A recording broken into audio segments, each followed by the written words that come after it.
Eclesiastés 1, del 12 al 18. El título es Experimento fallido. Eclesiastés 1, del 12 al 18. Experimento fallido. Yo, el predicador, fui rey sobre Israel, en Jerusalén. Y di mi corazón a inquirir y a buscar con sabiduría sobre todo lo que se hace debajo del cielo.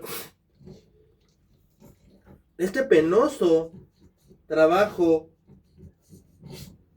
dio Dios a los hijos de los hombres para que se ocupen de él. Mire todas las cosas que se hacen debajo del sol, y aquí que todo ello es vanidad y aflicción de espíritu.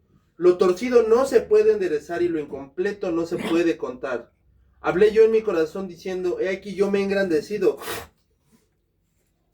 y he crecido en sabiduría sobre todos los que fueron antes de mí en Jerusalén, y mi corazón ha percibido mucha sabiduría y ciencia. Y dediqué mi corazón a conocer la sabiduría y también entender las locuras y los desvaríos. Conocí que aún esto era aflicción de espíritu, porque en la mucha sabiduría hay mucha molestia, y quien añade ciencia, añade dolor. Esta es la única, perfecta e inerrante palabra de Dios. La banda de rock Kansas estrenó su canción Dust on the World, Polvo en el Viento, en el año de 1977. Y se convirtió en una de las baladas de rock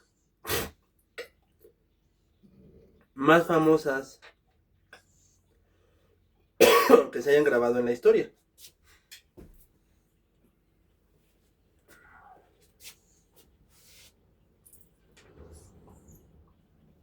En una entrevista en 1992, Kerry Livgren, guitarrista de Kansas, relató cómo surgió la canción. Estaba leyendo un libro de poesía de los indígenas norteamericanos cuando encontró un verso que decía: todo lo que somos es polvo en el viento.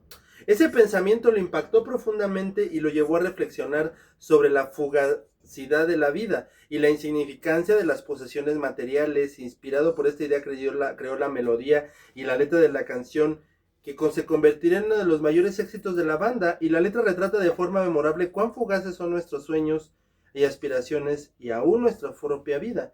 Y de cierto, todo lo que hacemos se desmorona, y aunque no queramos, además nosotros venimos del polvo y al polvo volveremos. Sin embargo, el mensaje de las escrituras en general y de Eclesiastés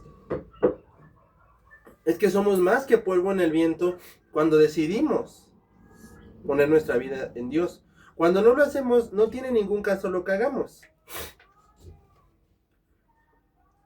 En otra ocasión, Phil Connors y Bill Murray, junto con Vince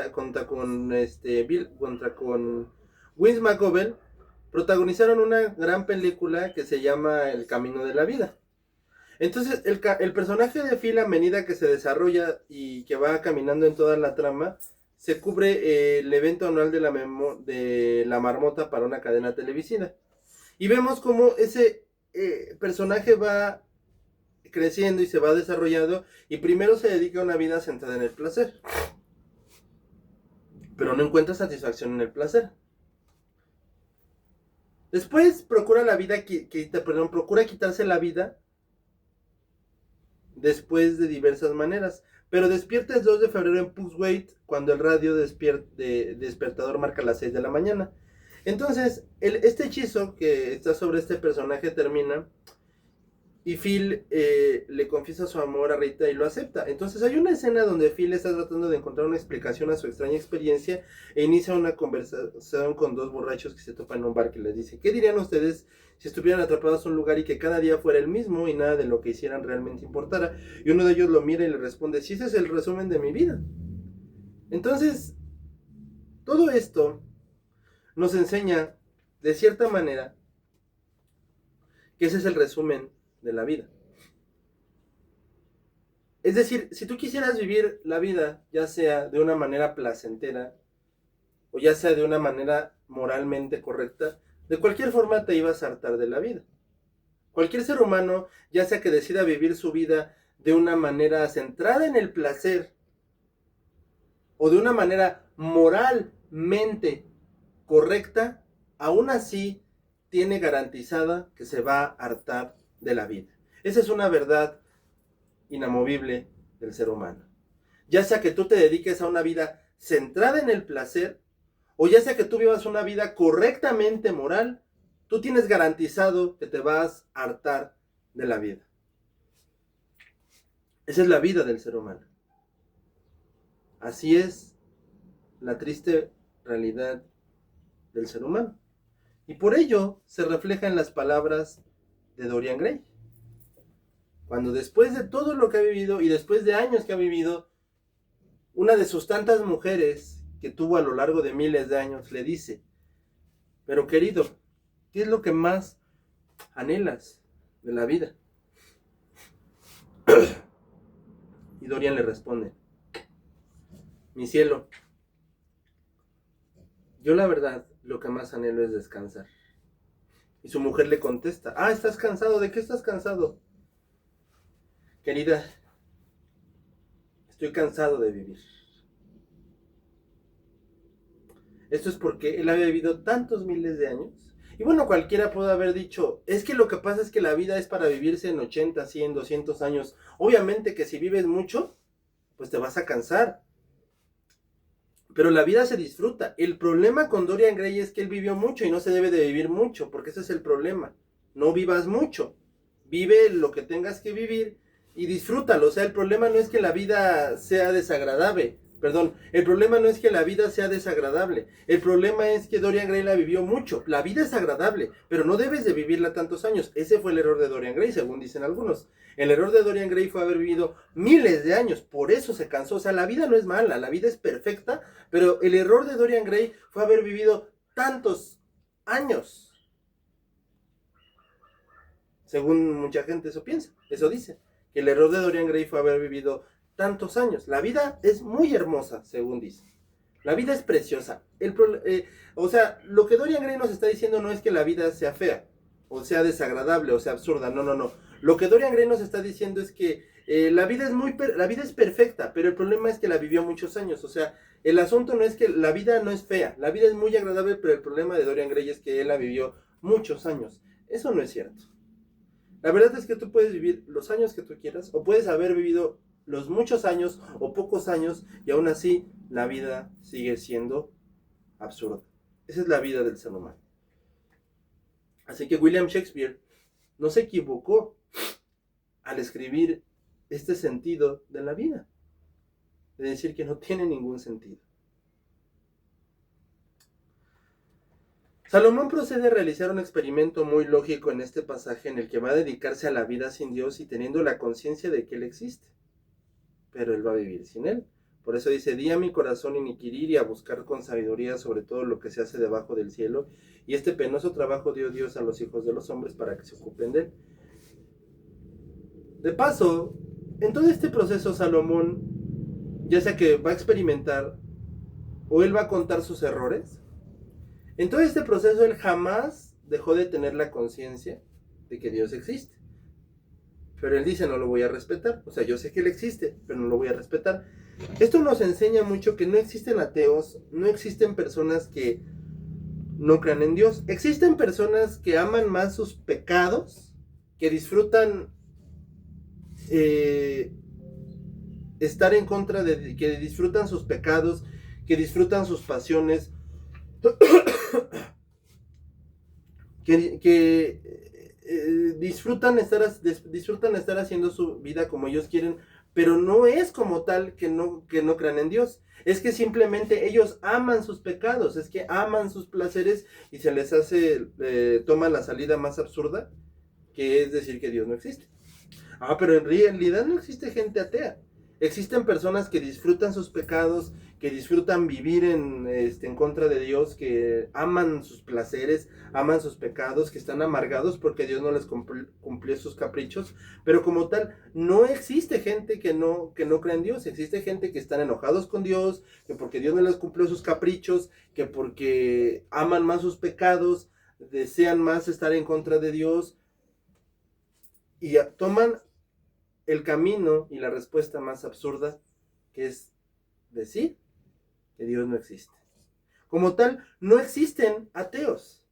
No existen personas que no crean en Dios. Existen personas que disfrutan estar en sus pecados, que disfrutan estar en contra de Dios, que disfrutan hacer lo que quieran, que están enojados con Dios porque Dios no les cumplió un capricho, que se ponen en contra de Dios porque Él no hizo lo que Él quería, y entonces se enojan con Dios. Entonces, como no entendieron a Dios, mejor dicen, mejor me voy a poner en su contra, y deciden estar en su contra.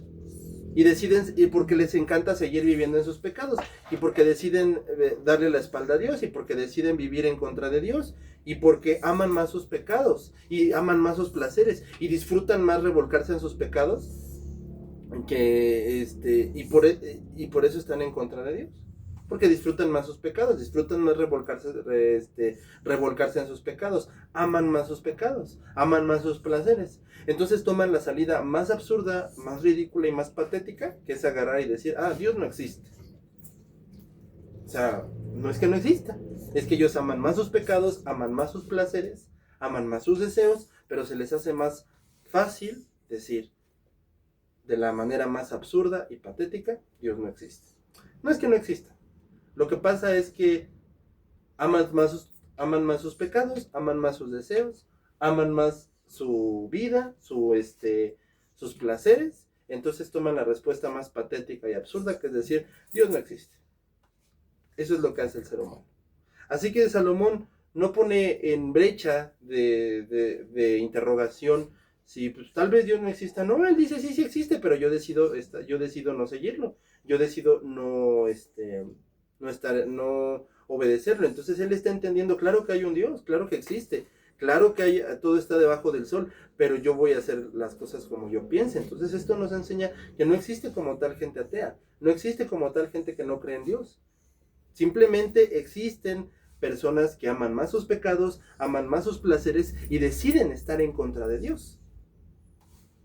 O sea, gente que de verdad disfruta más pecar, disfruta más sus placeres, aman revolcarse en sus pecados, están en contra de Dios, porque Dios no les cumplió un capricho, porque no pudieron entender a Dios, porque están enojados con Dios, como no hizo lo que ellos querían, porque como su imagen que ellos tienen de Dios no fue como ellos querían, entonces ahora ellos se enojan con Dios. Y entonces lo que hace toda esta gente es de la manera más patética y absurda.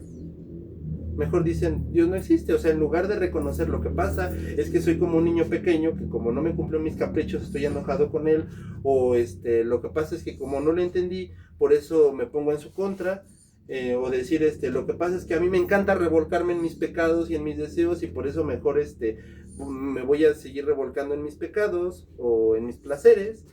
No, en vez de eso, mejor tomo la respuesta más absurda y patética, y digo que Dios no existe. Por eso es que Salomón no da brecha a pensar en otra cosa. Él deja muy en claro, Dios claro que existe, pero voy a hacer este camino como yo piense. Y luego, obviamente, nos va a contar el resultado en su sermón. Él mismo nos da la respuesta. Y nota que menciona que es algo penoso.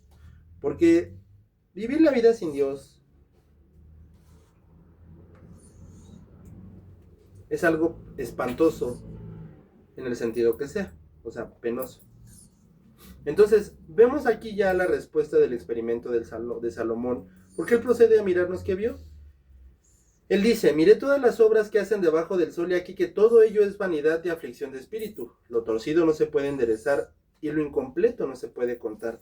Todo lo que los seres humanos hacen es absurdo, sean ricos, poderosos, pobres, viejos, niños sanos. No importa tu vida como ser humano, no importa el camino que tomes, tu vida como ser humano es absurda.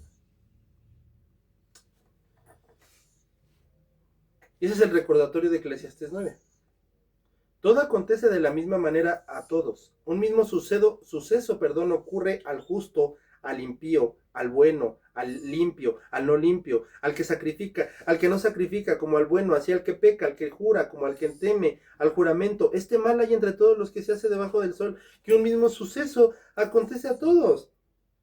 Querido, querida, no importa quién seas, No importa qué seas y lo que hagas, tu vida no tiene ningún sentido. Por eso dice al limpio, al bueno, al impío, al no limpio, al que sacrifica, al que no sacrifica. Bueno, aquí en esta parte de al que sacrifica, al que no sacrifica, está haciendo una referencia al sacerdote, al no sacerdote. O sea, aquí no hay de que, por ejemplo, en aquellos años ya estaba la creencia. No, lo que pasa es que a él le pasa esto porque es leproso, algo hizo. Y Jesucristo nos hace la referencia cuando le ven a un enfermo y sus discípulos luego le preguntan, Señor, oye, ¿y qué hicieron sus padres? O sea, en la cultura se tenía la creencia, en la cultura judía, eso también lo vemos en Job, de que algo hiciste para tener esto. Y él les dice, no, pues sus padres no hicieron nada. Así que, desde aquí estaba esa creencia. O también se creía, no, lo que pasa es que él es sacerdote, él no se enferma, él no va a morir. No, sí se va a morir.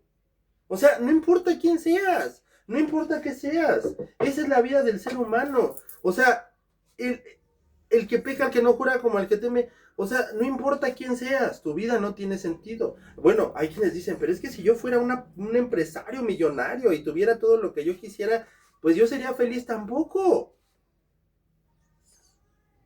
El gusto sí te duraría unos días para después terminarse.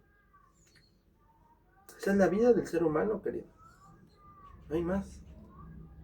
No hay más camino en esta vida. Más que ese. Ahora, todas las objeciones innumerables que puedas presentar, la Biblia, es clara. Esta vida no tiene ningún sentido a menos que pongas todo en Dios. Puedes intentarlo y solo sufrirás. Porque esta es la realidad del ser humano y su vida. Así que cuando el pasaje también dice que todo lo torcido no se puede enderezar y lo incompleto no se puede contar, es la soberanía de Dios sobre todos los asuntos de la vida. Lo torcido no se puede enderezar y lo incompleto no puede contarse. Lo que Dios ha torcido, las cosas que Él permitió que estén mal, así las permitió Él. ¿Sí? Así es. Yo recuerdo que hace unos años salíamos a cortar el jardín y 2 pájaros muertos, ¿no? Resulta que pues cuando la gente los examinó alguien, un experto, pues dijo que no se entendió, no se supo realmente qué había pasado con con esos pajaritos. Y cuando avanza el tiempo, nos dimos cuenta de que lo que pasó fue que simplemente los pajaritos se enfermaron. Los pajaritos tenían que fallecer. Entonces, cuando nosotros vemos esto, esta es la soberanía de Dios poniéndose aquí. Entonces sí, en efecto, cuando la Biblia nos enseña en el propio capítulo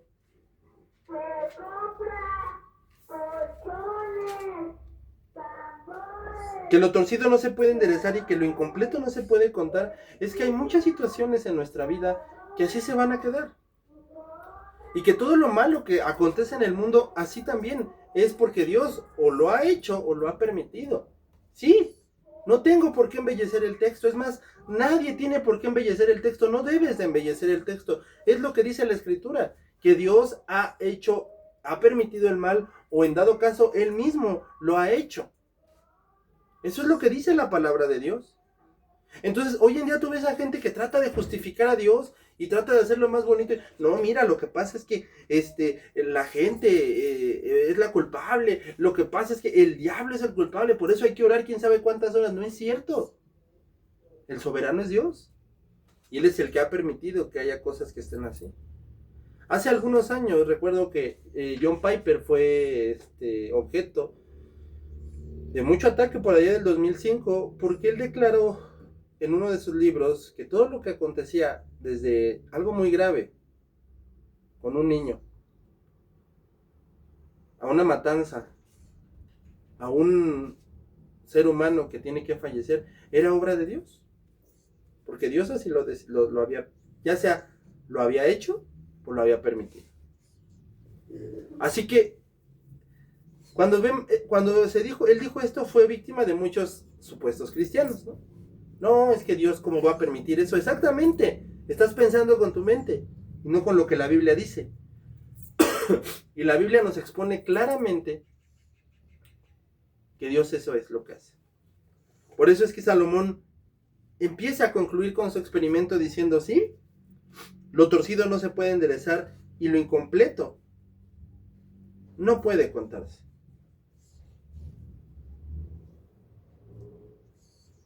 ¿Por qué? La palabra torcido significa algo que ya así se queda, mal, que así se queda. Un árbol que crece torcido no puede enderezar su árbol, no puede enderezarse. Así va a crecer, torcido. Entonces, por más que lo estén golpeando, no va a crecer. Lo que vas a lograr es que lo vas a terminar rompiendo porque ese es ya el crecimiento natural del árbol. Así va a crecer, torcido. Ese es el crecimiento del árbol, torcido. Cuando se tuerce, así crece. Y no importa qué tanto lo estemos moviendo y todos, así va a crecer, torcido. No puede tomar otra forma, esa es su forma. Entonces, en la vida nosotros vemos muchas cosas así, y así se van a quedar, torcidas. Así es como se deben de quedar, porque así Dios dictaminó. Y vemos muchas cosas en la vida. En el 2001, la guerra de Irak, lo que está pasando, la pandemia, todo lo que vemos en el mundo, las guerras azotando el mundo, los terremotos y todo esto, y decimos, ¿y esto tan espantoso por qué está pasando? Porque así Dios lo permitió y lo tenemos que entender, que Él así lo ha permitido. También cuando habla de lo incompleto, hace años recuerdo que había una serie llamada Jimmy Neutron, el niño genio, y salía un profesor, el doctor Calamitos. Entonces este doctor era conocido porque era un profesor brillante, pero todo lo dejaba incompleto, todo, desde un almuerzo, desde una frase, y ese era su trauma. De hecho, esa era la personalidad de él, dejarlo todo incompleto. Ese era su toque, dejarlo todo incompleto. Entonces, también, ¿cuántas cosas en la vida hemos visto que iban caminando, pero dejaron de ser? Que allí estaban, pero dejaron de ser. Por eso la palabra incompleto es que estaba todo caminando, pero dejó de estar así. Allí estaba, pero dejó de ser. O sea, completo, pero o sea, le faltó. O sea, todo ya estaba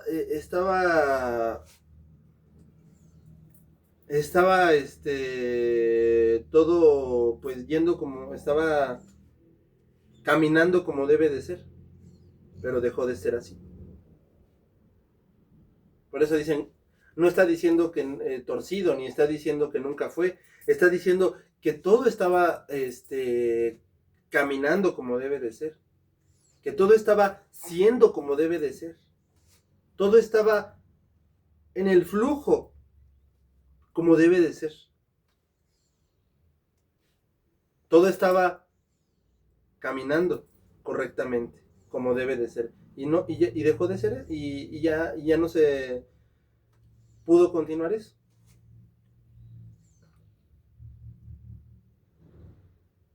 O sea, esto nos enseña cuántas cosas en la vida nosotros hemos visto cómo empiezan bien, pero ya no terminan. Igual, nacimientos de un bebé, relaciones maritales o de noviazgo que comenzaron, pero no terminaron. Eso quiere decir incompleto. Completo, pero faltó. Debió de ser completo, perdón. Eso quiere decir incompleto. Debió de ser completo, pero faltó. Comenzó, pero no se concluyó. Comenzó, pero no terminó. Todo iba caminando bien, pero ya no se terminó. Carreras truncadas, deseos truncados, sueños truncados. Y mira, no me malinterpretes, yo no estoy aquí para decirte, y Dios va a cumplir tus sueños, a ver cuántos lo creen. Oh, no. Estoy aquí para decirte que todo esto, por el poder de la Escritura, todo esto, esas cosas que vemos en la vida, están así, porque Dios así le ha placido que sean. Todo. porque a Dios así le ha placido que sea.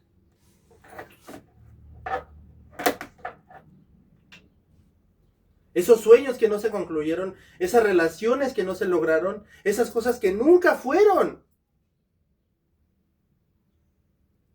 Esas cosas espantosas que pasan en el mundo, todo eso está ordenado bajo la mano de Dios. Y Salomón lo une porque él dice, esta es la realidad del ser humano. Que su vida no tiene ningún sentido. Y aparte de eso, todo está gobernado por la soberanía de Dios. Y lo que Dios ha decidido que así sea, espantosamente, así va a ser. Y lo que Dios ha decidido que no se concluya, aunque empezó, así también debe de ser. Esa es la soberanía de Dios. Hermanos, cada uno de nosotros tiene que entender, amigos, cada uno de nosotros tiene que entender que todo lo que sucede en este mundo, todo, lo veamos, no lo entendamos, esté muy feo, esté muy gacho, esté como esté, es la soberanía de Dios. Y Dios ha decidido que así sea. No podemos hacer absolutamente nada. Porque es lo que Dios, es lo que Salomón junta en su pasaje. Es la vida del ser humano. Y que la vida del ser humano es completamente absurda. No tiene ningún sentido. Por donde lo busques, no tiene ningún sentido. Y aparte está la soberanía de Dios dominando. Que lo que Dios ha decidido que así sea, por más espantoso que nos parezca, así debe de ser. Y lo que Dios ha permitido que empiece y no se concluya, así también debe de ser. Porque Dios así lo ha decidido. Porque esa es la total, completa y absoluta soberanía de Dios. Y yo sé que a muchos de nosotros esto no nos parece. Y yo sé que muchos de nosotros no lo queremos entender. Y yo sé que también muchos de nosotros, y me incluyo yo, peleamos con esto. Pero es la realidad. Todo lo que sucede en este mundo está completa y absolutamente ordenado por Dios. Todo. ¿Nos guste o no? Por eso Salomón deja claro que Dios domina por encima de todo.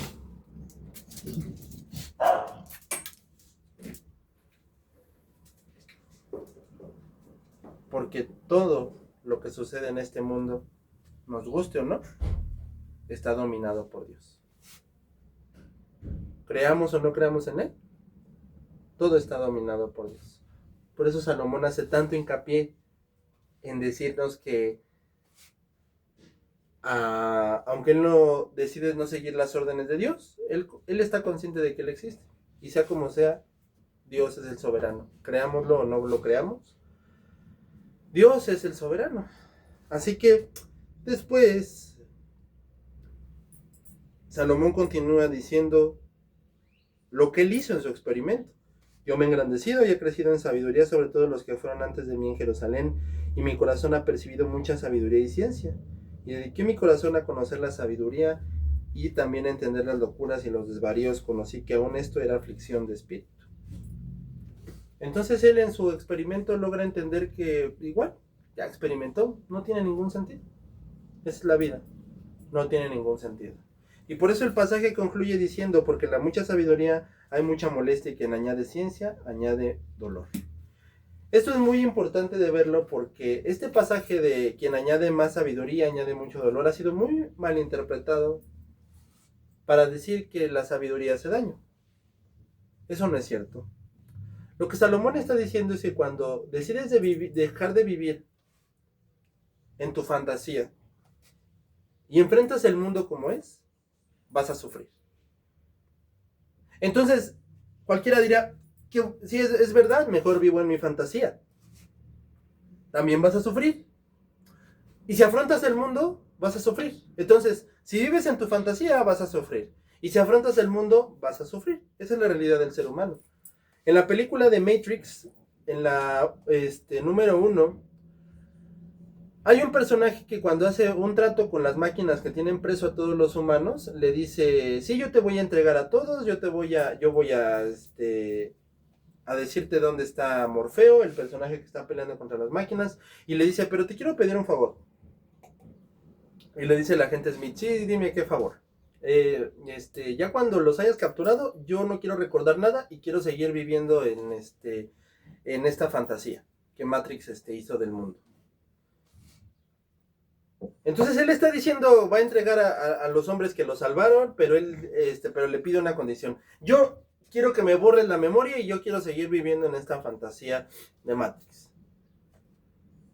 Entonces, esto nos muestra lo que mucha gente hace, que deciden seguir viviendo en su fantasía, deciden seguir creyendo no hay ningún problema, todo está bien, la vida es bella, ¿no? Y vas a sufrir. Entonces dices, ¿qué hago? Ok, voy a enfrentar la vida, ¿verdad? Como un hombre, voy a afrontar la vida y te das cuenta que vas a sufrir. Entonces, Salomón nos enseña eso. Si tú decides vivir en tu fantasía y quedarte ahí, vas a sufrir. Entonces sales a la realidad del mundo y vas a sufrir. Por eso dice, el mucho conocimiento, o sea, el ya no vivir en mi fantasía, es sufrimiento. Salomón decide ya no vivir en su fantasía y es sufrimiento. Y enfrentar el mundo es sufrimiento. O sea, ver el mundo como verdad, como es sufrimiento. Eso es lo que Salomón dice. Salomón no está diciendo en ningún momento que la sabiduría es mala. Salomón está diciendo que enfrentar el mundo, ver el mundo como verdaderamente es. O sea, Salomón está diciendo ver el mundo como realmente es sufrimiento. Y quedarme en mi fantasía también es sufrimiento. Esa es una verdad. Entonces cada ser humano tiene garantizado dos cosas. Que si decide vivir en su fantasía va a sufrir. Y que si decide enfrentar el mundo como verdaderamente es, va a sufrir. Pero hay una esperanza para todos y cada uno de nosotros. Y esa esperanza es Jesucristo. Dice el Evangelio de Juan en el capítulo 1 que Jesucristo es la luz de los hombres. Es decir, que Él es la única esperanza de cada ser humano en esta vida y cuando termine. Porque tú podrás haber decidido vivir esta vida absurda sin Dios. Y si así decidiste hacerlo, el día que fallezcas, solamente te va a estar esperando el infierno. Por eso es que la única esperanza para tu vida es Cristo. Tú no tienes otra esperanza, no tienes otra salida, no tienes otro camino. Porque si eliges darle la espalda a Cristo, lo único que tendrás será una vida absurda los años que te queden. Y cuando fallezcas, lo único que te va a estar esperando es el infierno. Y tú puedes elegir vivir en tu fantasía o enfrentar el mundo como es.